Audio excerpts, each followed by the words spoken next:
Hello everybody and welcome to Cricket World TV. I'm Jim White, with me John Pennington, to tell you today about a monumental game of cricket. JP, England have won one of the Ashes tests. They have, and they've won at Lords, which they haven't won an Ashes test at Lords for 75 years, back when Headley Verity was sending down his left arm spinners. Today it was Graham Swan with his off spin, and Andrew Flintoff. He had a great game. So England have wrapped up a 115 run win. They're 1-0 up in the Ashes series. We haven't been able to say that for 12 years. So we'll say it again, England are 1-0 up in the series. Great to be able to say that, isn't it? And so anyway, we've obviously got 4.5 days worth of cricket just to talk everybody through. Maybe like to just give you a bit of a summary, and then we'll go through some highlights later. Keep it fairly brief, because obviously we've done a lot of commentary on the Cricket World Live. England 425 first innings. They won the toss. Andrew Strauss and Alistair Cook put on 196 of the first wicket.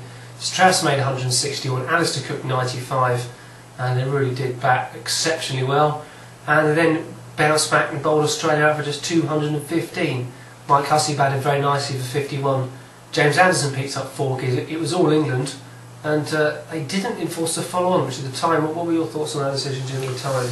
Well, of course, it's easy to say, isn't it? After a victory, it was a right decision. I think they probably should have enforced the follow-on, but you know, as it is, they've won, so it doesn't really matter. There are arguments for both sides of it. I mean, the thing that eventually I think worked in their favour is the fact that the pitch flattened a bit and the clouds went away, which I suppose is a bit of luck in some ways. But it did flatten a little bit, and batting became a little bit easier. England then, they had a sticky couple of sessions. Ponting should have run out Kevin Peterson, should have caught Rohit Bopal, which would have put England 90 for 4 and Australia in the game.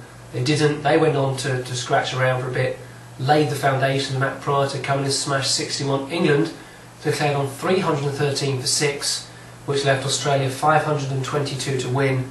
No team has ever scored that much in a first-class game, let alone a Test match, where the record, of course, remains 418.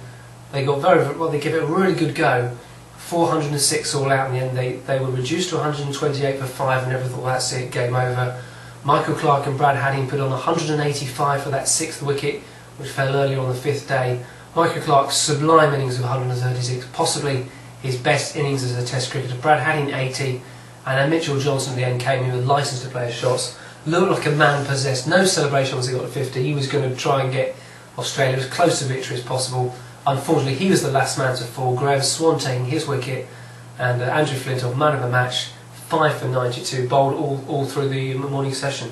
I mean, man of the match, as you say, it really was Keels. I mean, his bowling was hostile, it was with a new ball, and I think that really turned the tide for England. It did. Flintoff was outstanding. He made the batsman play, gave nothing away. There was the odd boundary, but they were mostly in the air or good shots, and he even had Clarke looking uncertain this morning, and Clarke just looked outstanding.